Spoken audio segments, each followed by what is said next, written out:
میں تمہارے احسانات کے بوجھ تلے دبا ہوا ہوں تورکینا، میں تمہارا مجرم ہوں، میں اپنے ضمیر سے نہیں صرف تم سے شرمندہ ہوں تورکینا۔ تورکینا خاموشی سے اس کی باتیں سن رہی تھی۔ امبر تھوڑی دیر خاموش رہ کر اس کے جواب کا انتظار کرتا رہا، پھر اس کے کندھے پر ہاتھ رکھ کر بولا، تورکینا بولو، تم اپنے مجرم کے لیے کیا سزا تجویز کرتی ہو؟ تورکینا کا لرزتا ہوا ہاتھ امبر کے کندھے سے ٹکرایا، پھر اس کا سر امبر کے شانے سے ٹک گیا اور وہ سسکتی ہوئی بولی کہ میں تمہیں معاف کرتی ہوں امبر۔ تورکینا، تم نے مجھے معاف کر کے میرا بوجھ ہلکا کر دیا ہے۔ امبر کے لہجے میں خوشی کا تاثر تھا۔ اسی وقت خیمے کے باہر گھوڑے دوڑنے کی آواز سنائی دی۔ دونوں نے اٹھ کر پردے کی اوٹ سے جھانکا۔ مغل خیمہ گاہ میں مشعلیں روشن تھیں اور بھگدڑ سی مچی ہوئی تھی۔ ان کے دیکھتے ہی دیکھتے خیمہ گاہ خالی ہونا شروع ہو گئی۔ مغل اس طرح بھاگ رہے تھے جیسے کسی نے ان پر حملہ کر دیا ہو۔ جس وقت انہیں خیمے میں قید کیا گیا تھا اس وقت خیمہ گاہ میں گھوڑا کوئی موجود نہیں تھا۔ اس سے امبر نے اندازہ لگایا کہ یہ گھڑ سوار اس لشکر کے ہیں جو سمرقند میں ناکام واپس آئے ہیں، لیکن یہ اس کی سمجھ میں نہیں آیا کہ مغل بدحواسی کے عالم میں خیمہ گاہ چھوڑ کر اس طرح بھاگ کیوں رہے ہیں۔ خیمے پر پہرا دینے والے پہرے دار بھی پہرا چھوڑ کر بھاگنے والوں میں جا ملے تھے۔ پھر دیکھتے ہی دیکھتے لشکرگاہ خالی ہو گئی۔ تورکینا اور امبر خیمے سے نکل آئے اور اب وہ آزاد تھے۔ اب ہم آزاد ہیں امبر، تورکینا خوشی سے بولی، آؤ اب بھاگ چلیں۔ امبر بھی یہی سوچ رہا تھا۔ وہ تورکینا کو لیے ہوئے خیمے سے کچھ فاصلے پر جا کر رک گیا۔ اب ہمیں کوئی خطرہ نہیں ہے تورکینا، امبر مسرت آمیز لہجے میں بولا۔ غیبی مدد اسی کو کہتے ہیں۔ ہاں امبر، اب شاید ہم سمرقند پہنچ سکیں۔ ضرور تورکینا، امبر نے اس کے خیال کی تائید کی۔ میری ماں اور بہن تم سے مل کر بہت خوش ہوں گی۔ امبر اور تورکینا رات بھر سمرقند کی طرف چلتے رہے۔ صبح دم انہیں پہاڑیوں کے دامن میں ایک لشکر کا پڑاؤ نظر آیا۔ امبر کی خوشی سے باتیں کھل گئیں۔ یہ تاتاری لشکر تھا جو مغلوں کا تعاقب کرتا ہوا یہاں تک آیا تھا۔ تاتاری لشکر میں بہت سے سوار امبر کو پہچانتے تھے، اس لیے امبر کو اپنی شناخت کرانے میں کوئی دشواری پیش نہیں آئی۔ جب تاتاری لشکر کو معلوم ہوا کہ مغل قبی متن سے بھی بھاگ گئے ہیں تو وہ سمرقند کی طرف واپس ہو لیے۔ امبر کی ماں اور بہن سمرقند میں ہی تھیں۔ تورکینا کو دیکھ کر وہ دونوں نہال ہو گئیں۔ پھر تورکینا دلہن بن کر ہمیشہ کے لیے امبر کی ہو گئی۔ جب سردار تیمور شہر سبز سے سمرقند پہنچا تو امبر حسب سابق پھر اس کے لشکر میں شامل ہو گیا۔ اس کے ریشمی بال رخساروں سے اٹکیلیاں کر رہے تھے۔ بائیں شانے پر چڑھی ہوئی ہلکی ڈھال، کمر کی طرف لٹکتی تلوار، دوسری طرف اڑسا ہوا خنجر، پشت پر ترکش اور کمان۔ وہ بڑی بے نیازی سے گھوڑے پر بیٹھی قافلہ سالاروں کے ساتھ ساتھ چل رہی تھی۔ اس سے قبل دونوں قافلے چھاونی کے سامنے سے گزر چکے تھے۔ وہ تیسرے قافلے کے ساتھ تھی۔ اس کا قافلہ بھی آہستہ آہستہ چھاونی کے خیموں کے سامنے سے گزر گیا۔ مسلح سوار سڑک کے دونوں طرف کھڑے قافلوں کو گزرتا دیکھ رہے تھے، لیکن ایک خیمے کے ساتھ ہلچل سی مچی تھی۔ شاید اس کے حسن بے محابہ کو دیکھ کر خیمے والے حیران تھے اور ایک دوسرے سے گفتگو کرنے کے لیے بے چین تھے۔ قافلہ بغیر کسی روک ٹوک کے چھاونی سے نصف فرسنگ کے آگے بڑھ گیا۔ گرمیاں شروع ہو چکی تھیں اور دھوپ میں تمازت پیدا ہو گئی تھی۔ آفتاب نصف النہار کی طرف بڑھ رہا تھا۔ قافلے والوں کے چہروں پر پسینہ موتی بن کر چمک اٹھا تھا۔ اسی وقت پیچھے سے گھوڑے دوڑنے کی آوازیں سنائی دیں۔ قافلہ سالار نے گھوڑا روکا اور ڈرتے ڈرتے پلٹ کر دیکھا۔ 50-60 سوار گھوڑے اڑاتے قافلے کی طرف آ رہے تھے۔ ادھیڑ عمر قافلہ سالار گھبرا گیا۔ آنے والے سوار وہی تھے جنہوں نے قافلے کو بغیر پوچھ گچھ کے گزارا تھا۔ پھر اب وہ کیوں آ رہے تھے؟ اس کی پریشانی بجا تھی۔ قافلے میں 70 مرد، 10 عورتیں اور 20 محافظ سوار تھے۔ بار بردار اور گاڑیاں الگ تھیں۔ سوار قریب پہنچے، قافلے کو گھیر لیا۔ سواروں کا سردار گھوڑا بڑھا کر قافلہ سالار کے قریب آ گیا۔ قافلہ سالار پھٹی پھٹی نظروں سے اسے دیکھ رہا تھا۔ قافلہ آگے نہیں جائے گا، سردار نے حکم دیا۔ قافلے والے سہم گئے۔ قافلہ سالار نے احتجاج کرنا چاہا لیکن اس کی آواز نہیں نکل سکی۔ حسن کو جلال آ جائے تو اس میں اضافہ ہو جاتا ہے۔ قافلہ سالار کے ساتھ والی لڑکی کی تیوری چڑھ گئی۔ اس کے تیور کھنچ گئے، دور ہی سے بولی، کیوں نہیں جائے گا؟ پھر وہ گھوڑا گھما کر سردار کے سامنے آ گئی۔ بس نہیں جائے گا، چھوٹے امیر کا حکم ہے۔ سردار جواب دے کر لڑکی کو گھورنے لگا۔ ہم کسی چھوٹے امیر کے پابند نہیں ہیں۔ لڑکی نے قبضہ شمشیر پر ہاتھ رکھتے ہوئے کہا۔ قافلہ سالار نے دیکھا کہ بات بگڑ رہی ہے تو اس نے دخل دیا۔ بیٹی تم چپ رہو، انہیں کوئی غلط فہمی ہوئی ہے، میں ابھی وضاحت کیے دیتا ہوں۔ یہ تمہاری بیٹی ہے؟ سردار نے بجائے وضاحت سننے کے دوسرا سوال کر دیا۔ ہاں، میری بیٹی ہی سمجھیے، قافلہ سالار نے بڑے مہذب طریقے سے کہا۔ قافلے میں شامل خواتین قافلے سالار کی ماں، بہن اور بیٹیاں ہوا کرتی ہیں۔ اس کا مطلب ہے کہ یہ تمہاری بیٹی نہیں، اس کے وارث کہاں ہیں؟ سردار کے لہجے میں تلخی آ گئی۔ تم کون ہوتے ہو میرے وارثوں کو پوچھنے والے؟ لڑکی جھنجھلا اٹھی۔ ہم نے علاقے کے حاکم سے راہداری کی اجازت حاصل کر لی ہے، یہ قافلہ ان کی پناہ میں ہے۔ اگر تم نے ہمیں روکنے کی کوشش کی تو یہ حاکم علاقہ کے حکم کی خلاف ورزی ہوگی، اس کی تمہیں سخت سزا ملے گی۔ پتہ نہیں سردار نے لڑکی کی بات سنی یا نہیں، وہ ایک ٹک اسے دیکھتا جا رہا تھا۔ لڑکی کے حسن نے شاید اس پر محویت طاری کر دی تھی۔ لڑکی خاموش ہوئی تو قافلہ سالار نے اپنی صفائی پیش کی۔ دیکھیے سردار، دریائے آمو کے اس طرف تک سردار تیمور کی سرحد تھی۔ انہوں نے بحفاظت تمام قافلوں کو وہاں تک پہنچا دیا ہے۔ دریا کے اس پار کا علاقہ حاکم قرشی امیر موسیٰ کا ہے۔ ہم نے اپنا سوار بھیج کر ان سے اجازت حاصل کر لی تھی۔ میرا منہ کیا تک رہے ہو؟ قافلہ سالار کی بات سنو۔ لڑکی نے سردار کو ڈانٹ پلائی۔ سردار بوکھلا گیا اور ہاں ہوں کرنے لگا۔ ہم نے امیر موسیٰ سے بحفاظت گزرنے کی باقاعدہ اجازت حاصل کی ہے۔ لڑکی نے قافلہ سالار کی بات دہرائی۔ تم ہمیں روکنے کے مجاز نہیں ہو۔ دیکھیے سردار، قافلہ سالار نے مزید وضاحت کرتے ہوئے کہا، ہم سے پہلے بھی 2 قافلے اس علاقے سے گزر چکے ہیں، انہیں نہیں روکا گیا۔ ہم سے کیا خطا ہوئی کہ ہمیں روکا جا رہا ہے؟ ہم نے اجازت حاصل کی ہے۔ اگر اس طرح قافلے روکے جانے لگے تو تجارتی قافلے جہاں کے تہاں رک جائیں گے، تجارت بند ہو جائے گی اور سامان ایک جگہ سے دوسری جگہ نہیں جا سکے گا۔ اس کا نقصان یہ ہوگا۔ یہ سب ٹھیک ہے لیکن قافلہ آگے نہیں جائے گا۔ سردار نے تمام وضاحتیں رد کرتے ہوئے فیصلہ سنا دیا۔ ہم تمہارے حکم کے خلاف احتجاج کرتے ہیں۔ لڑکی چیخ کر بولی، قافلے حاکم کی پناہ میں چلتے ہیں، ہمیں صرف امیر موسیٰ ہی حکم دے سکتے ہیں، تمہارا حکم ہم نہیں مانیں گے۔ لڑکی نے تلوار کھینچ لی اور لڑنے مرنے پر آمادہ ہو گئی۔ قافلہ سالار نے اپنے محافظوں کی طرف دیکھا۔ 20 محافظ اگرچہ اس کے قریب آ گئے تھے لیکن اس کا ہاتھ تلوار تک نہیں پہنچا تھا۔ قافلہ سالار نے بات بنانے کی کوشش کی، سردار کم از کم ہمیں قصور تو بتایا جائے اور یہ بھی بتایا جائے کہ امیر موسیٰ کے اجازت نامے کے باوجود قافلے کو روکنے کا حکم کون شخص دے رہا ہے؟ لڑکی نے بھی یہی بات کڑک کر بولی، یہ لڑکی طبیعت کی بہت تیز ہے۔ سردار نے قافلہ سالار کو مخاطب کیا، اس کو روکو ورنہ تم اپنے 50 سواروں کو حکم دو گے کہ قافلے کے 20 محافظوں کو قتل کر کے ہمیں گرفتار کر لیں۔ لڑکی نے تیز لہجے میں سردار کی بات کاٹ دی، تجارتی قافلوں پر صرف ڈاکو حملہ کیا کرتے ہیں، لیکن اس علاقے میں یہ نئی بات ہوگی کہ سرکاری فوج اپنے امیر کے حکم کے خلاف قافلے پر حملہ کرے؟ نہیں، ایسی بات ہرگز نہیں ہے۔ سردار چیخ اٹھا، ہم امیر کے حکم کی خلاف ورزی نہیں کر سکتے، لیکن جس حاکم نے تمہیں اجازت دی ہے اب اسی کا حکم ہے کہ قافلے کو آگے نہ بڑھنے دیا جائے۔ امیر موسیٰ؟ کیا یہ ان کا حکم ہے؟ قافلہ سالار نے حیرانی سے سردار کو دیکھا۔ امیر موسیٰ کا ہی حکم سمجھو، سردار نے کہا۔ دریائے آمو سے قلعہ قرشی تک کا تمام علاقہ امیر موسیٰ نے اپنے بیٹے امیر محمد بیگ کو دے رکھا ہے۔ یہ حکم امیر محمد بیگ کا ہے۔ آخر اس غلط فہمی کی کوئی وجہ تو ہونی چاہیے۔ لڑکی نے پھر دخل دیا، وجہ بھی ہے۔ سردار بے دلی سے بولا، پوچھنا ہی چاہتے ہو تو سنو، ہمارے سپہ سالار محمد بیگ کو مخبروں نے اطلاع دی ہے کہ اس قافلے کے ساتھ کئی جاسوس مرد اور عورتیں سفر کر رہی ہیں۔ اس سلسلے میں پوری چھان بین کی جائے گی، اس کے بعد ہی قافلے کو آگے بڑھنے کی اجازت مل سکے گی۔ سردار، قافلہ سالار چڑھ کر بولا، یہ بات آپ نے پہلے ہی بتا دی ہوتی تو اتنی بک بک جگ جگ کیوں ہوتی؟ ہمارے قافلے پر جو الزام لگایا گیا ہے ہم اس کی صفائی پیش کریں گے، اور اگر واقعی ہم میں سے کوئی جاسوس گھس آیا ہے تو ہم اسے خود پکڑ کے آپ کے حوالے کریں گے۔ بات معقول تھی۔ قافلہ سالار اپنے سر پہ یہ الزام لینے کے لیے ہرگز تیار نہ تھا کہ اس کے قافلے میں کوئی جاسوس موجود ہے۔ تاجروں کو تاتاریوں کی خانہ جنگی سے کوئی سروکار نہ تھا، ان کا کام تو تجارتی سامان کو ایک ملک سے دوسرے ملک میں پہنچانا اور اس کو فروخت یا تبادلہ کرنا تھا۔ 6 سال پہلے جب یہ خانہ جنگی شروع ہوئی تھی تو تجارتی قافلے بڑے بڑے شہروں میں رک کر رہ گئے تھے، اس وجہ سے بازار سرد پڑ گئے تھے اور اشیاء کی قیمتوں میں اضافہ ہو گیا تھا۔ تاتاریوں کی یہ خانہ جنگی شہر سبز کے سردار تیمور اور اس کے سالے امیر حسین کے درمیان اقتدار کی رسا کشی تھی۔ پورا ملک تاتار 2 گروہوں میں بٹ گیا تھا، کچھ قبائل تیمور کی طرف تھے اور کچھ امیر حسین کی حمایت کر رہے تھے۔ جب گرانی بہت بڑھ گئی اور تاجروں کو منڈیوں میں سامان لانے پر زور دیا گیا تو انہوں نے اپنے تحفظ کی ضمانت مانگی۔ دونوں متحارب گروپ تجارت کے ٹھپ ہو جانے سے پریشان تھے۔ آخر یہ طے ہوا کہ ہر گروہ اپنے علاقے میں تاجروں کو تحفظ فراہم کرے گا۔ اس ضمانت کے بعد تجارتی قافلے پھر رواں دواں ہو گئے۔ تیمور اور امیر حسین دونوں ہی اپنے اپنے علاقوں میں قافلوں کی حفاظت کے ذمہ دار تھے۔ یوں ایک طرف تو جنگ جاری تھی، دوسری طرف تجارت بے روک ٹوک ہو رہی تھی۔ یہ پہلا قافلہ تھا جس میں جاسوسوں کی شمولیت کا شبہ کیا گیا تھا اور اسے امیر حسین کے علاقے میں روک لیا گیا تھا۔ امیر حسین کا معتمد خاص امیر موسیٰ تھا۔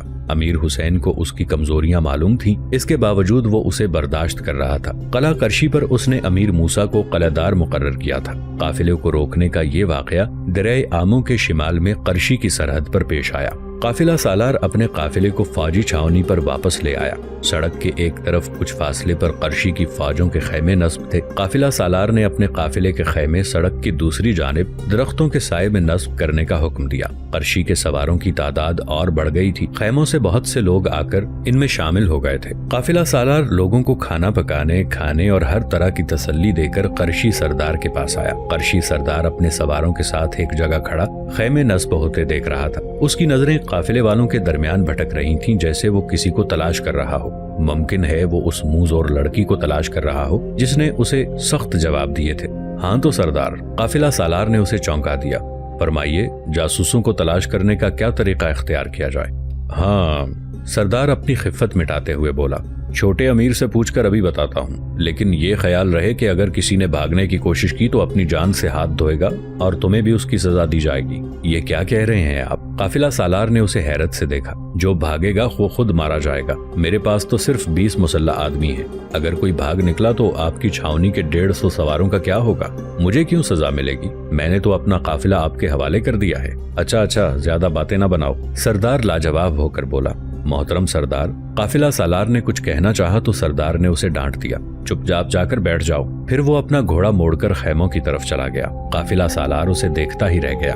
پھر واپس آ کر وہ بھی اپنے کام میں مصروف ہو گیا۔ وہ سوچ رہا تھا کہ جب یہ سردار اس قدر اکھڑ اور احمق ہے تو اس کا مالک کس طرح کا ہوگا؟ اگر بدقسمتی سے وہ بھی ایسا ہی نامعقول ہوا تو پھر قافلے کو یہاں سے صحیح سلامت نکال کر لے جانا مشکل ہو جائے گا۔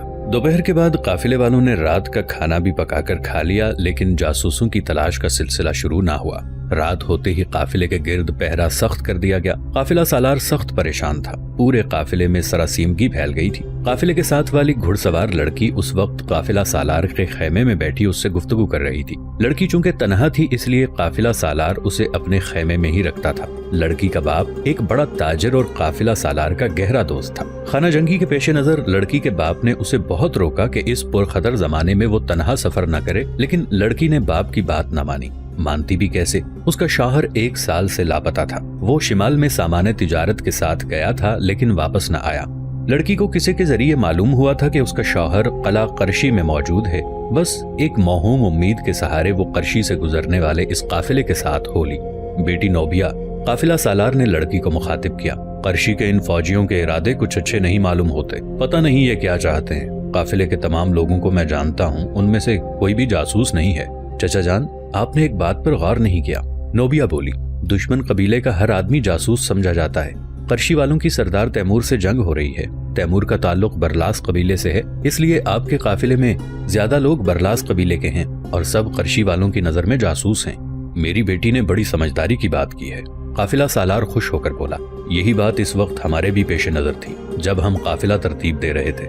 میں نے اور تمہارے باپ نے قبیلہ برلاس کے تمام تاجروں کو اس قافلے میں شریک ہونے سے روک دیا تھا۔ ہم نے اعلان کر دیا تھا کہ اگر کوئی برلاس تاجر ہمارے ساتھ گیا تو اس کے جان و مال کے ہم ذمہ دار نہیں ہوں گے۔ میرا خیال ہے کہ اس وقت ہمارے قافلے میں کوئی بھی برلاس قبیلے کا تاجر موجود نہیں ہے۔ آپ کا میرے بارے میں کیا خیال ہے؟ نوبیا مسکرائی۔ تم تو میری بیٹی ہو۔ قافلہ سالار اس کے سر پر ہاتھ رکھ کر بولا، تمہارے بارے میں کوئی سوال ہوگا تو میں کہہ دوں گا کہ نوبیا میری بھتیجی ہے اور میرے ساتھ تاشقند جا رہی ہے۔ چچا جان، میرا خیال ہے کہ ہم کسی بڑی مصیبت میں پھنسنے والے ہیں، نوبیا نے بڑی متانت سے کہا۔ میرا خیال ہے کہ آپ کو اس بات سے آگاہ کر دوں جو میں نے اب تک آپ سے چھپا رکھی ہے۔ قافلہ سالار نے اسے حیرت سے دیکھا۔ میری سمجھ میں نہیں آتا کہ وہ کون سی بات ہے جو تم نے مجھ سے چھپائی ہے۔ اگر تمہارا اشارہ اپنے شوہر کی طرف ہے تو میں اس کی تفصیل سے آگاہ ہوں۔ تمہارے باپ نے مجھے سب کچھ بتا دیا تھا۔ یہ ٹھیک ہے چچا جان، نوبیا اطمینان سے بولی۔ کہنے لگی کہ آپ کو ابا جان نے بتایا ہوگا کہ 1 سال پہلے میری شادی ہوئی تھی اور پھر 2 ماہ بعد میرا شوہر قافلے کے ساتھ شمال میں چلا گیا۔ اس کے علاوہ تو آپ کو کچھ معلوم نہیں ہوگا۔ مجھے تمہارے اس سفر کا مقصد بھی معلوم ہے، قافلہ سالار نے مسکراتے ہوئے کہا۔ تم تاشقند میں اپنے شوہر کو تلاش کرنے جا رہی ہو، کیوں ٹھیک ہے نا؟ نوبیا بولی کہ نہیں چچا جان، میں تاشقند نہیں جا رہی ہوں۔ اس کا مطلب ہے تمہارے باپ نے میرے ساتھ غلط بیانی کی ہے، قافلہ سالار نے تعصب سے کہا۔ غلط بیانی نہ کہیے چچا جان، انہیں جھوٹ بولنے پر میں نے مجبور کیا تھا۔ دراصل بات یہ ہے کہ مجھے علم ہوا ہے کہ میرے شوہر فہمید قرشی کے قلعے میں موجود ہیں۔ وہ بھی برلاس قبیلے سے تعلق رکھتے ہیں، اس لیے انہیں گرفتار کر لیا گیا ہے، لیکن انہوں نے اپنے برلاس ہونے سے انکار کر دیا اور بڑی مشکل سے جان بچائی۔ اب وہ قلعہ کرشی میں موجود ہیں، لیکن ان کی نگرانی ہوتی ہے۔ میں فیصلہ کر کے آئی تھی کہ جب قافلہ قلعہ کرشی کے قریب سے گزرے گا تو میں آپ کو اصل حالات سے آگاہ کر کے قافلے سے علیحدہ ہو جاؤں گی، تاکہ کسی طرح قلعے میں داخل ہو کر اپنے شوہر کی رہائی کی کوئی صورت پیدا کروں۔ میں نے ابا جان کو منع کر دیا تھا کہ وہ آپ کو اس وقت حقیقت نہ بتائیں، ورنہ آپ مجھے شاید ساتھ لانے پر آمادہ نہ ہوتے۔ میری اچھی بیٹی، قافلہ سالار محبت سے بولا، خدا تیری عمر دراز کرے اور تجھے اپنے شوہر سے ملائے۔ خوش قسمت ہے وہ شوہر جسے تجھ جیسی چاہنے والی بیوی ملی۔ ان کی گفتگو جاری تھی کہ ایک آدمی نے آ کر اطلاع دی، قافلہ سالار کو امیر قرشی نے اپنے خیمے میں طلب کیا ہے۔ قافلہ سالار جانے کے لیے تیار ہو گیا۔ وہ جلد از جلد اس جھگڑے کو نمٹا کر آگے بڑھنا چاہتا تھا۔ چچا جان، نوبیا آہستہ سے بولی، آپ پر پورے قافلے کی ذمہ داری ہے، نرم رویہ اختیار کیجیے گا۔ بیٹی، یہ بھی کوئی کہنے والی بات ہے؟ میں تو یہاں تک تیار ہوں کہ امیر قرشی مجھے یرغمال کے طور پر اپنی قید میں رکھ لے اور قافلے کو آگے جانے کی اجازت دے دے۔ چچا جان، آپ واقعی ایک مخلص قافلہ سالار ہیں، نوبیا نے کہا۔ اللہ آپ کو سلامت رکھے، میں آپ کے لیے دعا کرتی رہوں گی۔ امیر قرشی، جو دراصل قرشی کے حاکم امیر موسیٰ کا نوجوان بیٹا محمد بیگ تھا، اس کا خیمہ ایک بلند جگہ پر نصب تھا۔ قافلہ سالار محمد بیگ کے ہرکارے کے ساتھ اس کے خیمے پر پہنچا۔ باہر مسلح پہرے دار موجود تھے جو کامدار وردیاں پہنے ہوئے تھے، جو رات کے اندھیرے میں چمک رہی تھیں۔ یہ وردیاں عام طور پر شاہی محلات کے پہرے دار استعمال کرتے تھے۔ حاکم کرشی محض ایک امیر تھا اور اس کا بیٹا محمد بیگ تو ابھی کچھ بھی نہ تھا۔ اس کے باپ کی نسبت سے لوگ اسے چھوٹا امیر کہتے تھے۔ اس کے یہ ٹھاٹھ باٹ دیکھ کر قافلہ سالار بہت حیران ہوا۔ قافلہ سالار کو اندر طلب کیا گیا تو وہ اندر کی شان دیکھ کر مبہوت رہ گیا۔ بہترین قالینوں کا فرش تھا، خیمے کی دیواروں پر غالیچے آویزاں تھے۔ تاتاریوں کے رسم و رواج اور طور طریقے مغلوں سے کچھ مختلف تھے۔ محمد بیگ نے اپنے خیمے کو مغل امیروں کی طرح آراستہ کروایا تھا۔ قافلہ سالار نے جھک کر ادب سے سلام کیا۔ تم اس قافلے کے سالار ہو؟ محمد بیگ نے نہایت خشک اور کرخت لہجے میں دریافت کیا۔ جی ہاں امیر محترم، قافلہ سالار نے ضبط سے کام لیتے ہوئے مختصر جواب دیا۔ تمہیں معلوم ہے قافلے کو کیوں روکا گیا ہے؟ جی امیر محترم، قافلہ سالار نے نرم لہجے میں جواب دیا، لیکن جو کچھ ہوا ہے وہ حاکم کرشی کے یقین دہانی کے خلاف ہوا ہے۔ ہم لوگ تاجر ہیں، خانہ جنگی سے ہمارا کوئی واسطہ نہیں۔ دونوں فریقین قافلے کے تحفظ کی ذمہ داری قبول کی ہے، اس کے باوجود قافلہ ہمارے حکم سے روکا گیا ہے۔ محمد بیگ نے اس کی بات کاٹ دی۔ تمہارے قافلے میں جاسوس موجود ہیں، خلاف ورزی پہلے تمہاری طرف سے ہوئی ہے، ہم نے اچھا قدم اٹھایا ہے۔ امیر محترم، ہمارا قافلہ دوپہر سے یہاں ٹھہرا ہوا ہے، اگر اس میں جاسوس موجود ہیں تو ان کی نشاندہی کر دیجیے۔ اگر ہم صفائی پیش نہ کر پاتے تو قصور ہمارا تھا۔ دریا کے اس پار تیمور نے تمہارے قافلے کو 1 ماہ تک روکے رکھا، اس وقت تم نے کوئی احتجاج نہیں کیا، ہم نے 1 دن روکا ہے تو چیخ رہے ہو؟ محمد بیگ نے بڑے تند لہجے میں کہا۔ احتجاج تو ہم نے اس وقت بھی کیا تھا، قافلہ سالار نے جواب دیا، لیکن سردار تیمور نے ہر قافلے کے کھانے پینے کا انتظام خود کیا تھا، جبکہ یہاں ایسا کوئی انتظام نہیں ہے۔ یہ سب فضول باتیں ہیں۔ محمد بیگ گرجا۔ قافلے کو صرف ایک شرط پر رہائی مل سکتی ہے، ہم ہر شرط پوری کرنے کے لیے تیار ہیں امیر، آپ حکم کیجئے۔ تیمور کے جاسوسوں کو ہمارے حوالے کیا جائے۔ محمد بیگ اسے گھورتے ہوئے بولا، اگر تم نے کوئی چالاکی کی تو پورے قافلے کو قتل کر کے سامان لوٹ لیا جائے گا۔ امیر محترم، ہم نے کب انکار کیا ہے؟ جن لوگوں پر آپ کو شبہ ہے ان کے نام بتاتے جائیے، اگر ہم صفائی پیش نہ کر سکے تو بے شک انہیں گرفتار کر لیا جائے۔ وہ لڑکی کون ہے جو قافلے کے ساتھ سفر کر رہی ہے؟ وہ لڑکی نہیں امیر، میری شادی شدہ بھتیجی نوبیا ہے، قافلہ سالار نے بے جھجک کہا۔ اس کا شوہر تاشقند میں ہے، وہ اپنے شوہر کے پاس جا رہی ہے۔ ہمیں معلوم ہوا ہے کہ وہ برلاس خاندان سے تعلق رکھتی ہے۔ محمد بیگ بولا، صرف برلاس قبیلے کی عورتیں جسم پر اسلحہ سجا کر اتنی بے باکی سے مردوں کے ساتھ سفر کر سکتی ہیں۔ امیر محترم، گستاخی معاف، میری عمر آپ سے زیادہ ہے، اس بات کا عمر سے کیا تعلق ہے؟ تم کیا کہنا چاہتے ہو؟ محمد بیگ نے بڑے ناگوار انداز میں اسے دیکھا۔ میں یہ کہنا چاہتا ہوں امیر، عورت خواہ برلاس قبیلے کی ہو یا جلائر قبیلے کی، تاتاری عورتیں ہر دور میں مردوں کے شانہ بشانہ سفر میں ہی نہیں بلکہ جنگ میں بھی شریک ہوتی رہی ہیں۔ میں نے اپنی آنکھوں سے شاہ کابل امیر حسین کی ملکہ دلشاد آغا بیگم کو میدان جنگ میں تیر پھینکنے اور تلوار چلاتے دیکھا ہے۔ یہ لڑکی ضرور برلاس ہے، تم جھوٹ بول رہے ہو۔ محمد بیگ غصے سے بولا، جب تیمور نے تمہیں سفر کی اجازت دی تھی تو اس وقت اس لڑکی کو جاسوسی کے لیے تمہارے قافلے میں شامل کر دیا گیا تھا، ہمیں پورا یقین ہے کہ وہ جاسوس ہے۔ میں آپ کو کس طرح یقین دلاؤں امیر؟ قافلہ سالار فکرمند لہجے میں بولا، نوبیا پر شبہ کرنے کا مطلب ہے کہ آپ کو مجھ پر بھی شبہ ہے، اور مجھ پر شبہ کرنے سے پورا قافلہ مشکوک ہو جائے گا۔ کیا اس کی بہتر صورت یہ نہیں ہو سکتی کہ آپ مجھے حاکم علاقہ امیر موسیٰ کے پاس بھیج دیں؟ میں ان کے سامنے خاندانی حوالے دے کر انہیں مطمئن کر دوں گا۔ کرشی قلعے کا بیرونی علاقہ ہمارے سپرد ہے، محمد بیگ گردن تان کر بولا۔ فیصلہ ہمیں کرنا ہے اور ہم سمجھتے ہیں کہ وہ لڑکی جاسوس ہے۔ قافلہ سالار کی سمجھ میں نہیں آ رہا تھا کہ محمد بیگ کو وہ کس طرح مطمئن کرے۔ لڑکی کو حاضر کیا جائے، محمد بیگ نے ایک آدمی کو حکم دیا۔ دیکھیے امیر محترم، قافلہ سالار گھبرا گیا۔ بغیر جرم ثابت کیے کسی خاتون کو رسوا کرنا کسی طرح بھی مناسب نہیں ہے۔ محمد بیگ نے اس کی بات کی کوئی توجہ نہ دی اور نوبیا کو بلانے کے لیے ایک آدمی بھیج دیا۔ قافلہ سالار بہت پریشان تھا۔ اسے یہ بھی خدشہ تھا کہ کہیں قافلے والے بگڑ نہ جائیں اور مزاحمت پر آمادہ ہو جائیں، اس سے خامخواہ خون خرابہ ہوگا۔ اس کی اور بھی صورت ہو سکتی ہے امیر، قافلہ سالار بولا۔ نوبیا کو یہاں بلانے سے بدمزگی پیدا ہو سکتی ہے۔ اگر آپ کو اس پر شبہ ہے تو آپ مجھے یرغمال کے طور پر یہاں روک لیں